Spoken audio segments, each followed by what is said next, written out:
Welcome to Puff Daddy Reef.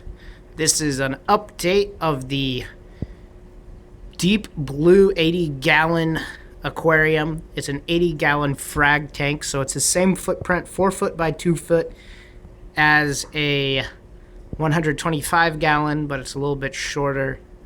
I think in general I'd like a few inches taller because maybe how my rockwork's designed, I'm just getting a little too close to the top.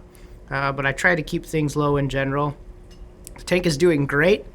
If you noticed, I have a Kessil AP700 up there and dual T5s for lighting. And my mangroves are doing okay. But the tank is flourishing. Lots of frags incubating. So I'll kind of give you a closer tour. It's almost like a frag factory in here. I can't help myself. I'm always cutting and splitting them.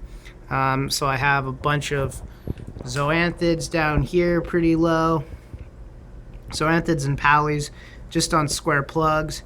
You know, I kind of like the square plugs because they allow them to spread out. So once you get those square plugs, then you can cut it into 4 plugs and you can put them on the smaller frags. Here are a bunch of the smaller frags hanging out, growing. Have a big turbo snail there, keeping them clean. Something that's really cool is happening. I'll get a better view is my Frostbite Clownfish is hosting my gold hammer coral. So a rare fish on a rare coral. It's pretty exciting. Up top of this mushroom cap rock formation, I just have a few different corals. They're doing very good. Some red dragon, Jesus stag, some flame tip acropora, and let's see, some of this, I have a couple corals that are, I got from different locations that did not get as colorful, so waiting for them to color up. The anemone is doing amazing. The lightning maroon clownfish looks awesome in there. Of course, he doesn't like the camera. So he's going to show some of his flashing tendencies, try to scare me away. These branching, what are they? Branching green star polyps are absolutely amazing. They're doing really well. I found these a really rare find in a shop. They're kind of like a corky sea finger, but a bright, vibrant green. And since recently green star polyp was reclassified into that same family, I can confirm they're branching green star polyps, but it's amazing. They don't cover the ground where they're at. They just kind of grow up and spread. So it's a great coral to have if you're worried about them taking over your real estate, because they don't really do that. So it's very neat. Accidentally knocked over some frags here, so I'll have to clean that up. But I got a bunch of cool, interesting ones here. Some rastas going on. Got a really cool chalice coral back there. He's doing pretty good. And I have like a little farm of these green things here, neon green toadstools, and I just kind of like cut them every so often, put them on those ceramic tiles and just lay them around the tank. They look pretty cool. Haven't really decided what I'm going to do with this ledge here. Right now I just have some corals sitting on it.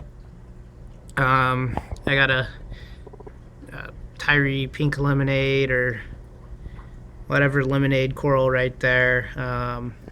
It's still kind of gaining the colors. It's a little darker because I had my lights off for a few weeks, not a few weeks, few days, just trying to kill a small little cyano outbreak, and it was gone right away. So very good technique. I might have a video on that. And then back there I just have more and more frag racks. A couple of the frags are falling over, but this is really the state of the tank. I'm gonna pause this pump so you can kind of see in a little better, but it looks really cool from the top.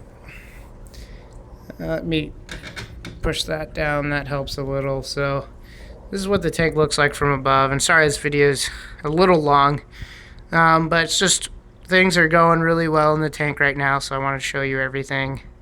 Right here I have a Rummel's Rainbow.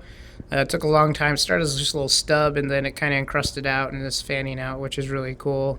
Red Dragon right there, which is pretty gorgeous coral. It's coloring really well. There's the Jesus Stag. I got 2 types of frog spawn in the back there, and they're doing really good. One has bright green tips, the other one has blue tips.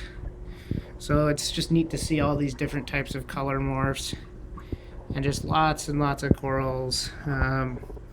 Here's kind of what I have sitting up here. So it's a good mix of things, and that's about it. So it's going well. I'm still thinking about what else to put in it. So far I'm liking the AP700. This is, pretty much covers most of the tank. So that's just one AP700.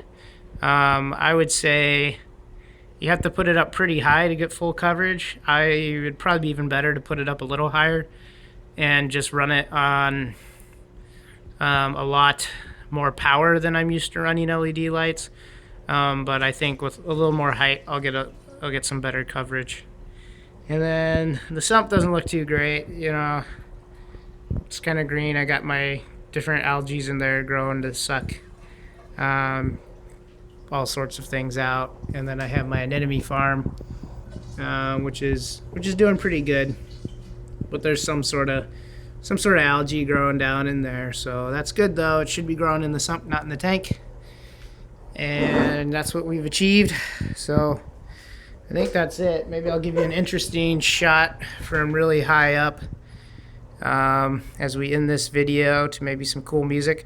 But thanks again for watching Puff Daddy Reef. This is the 1.5 year update of my Deep Blue Professional 80-gallon aquarium. And if you want to check that out, that's also in my videos, the original unboxing and review of this tank. Once again, spend money on a good tank because you're going to put a lot more money in it. So there are some nicer ones out there, but if you're really on a budget, I think it's a decent tank.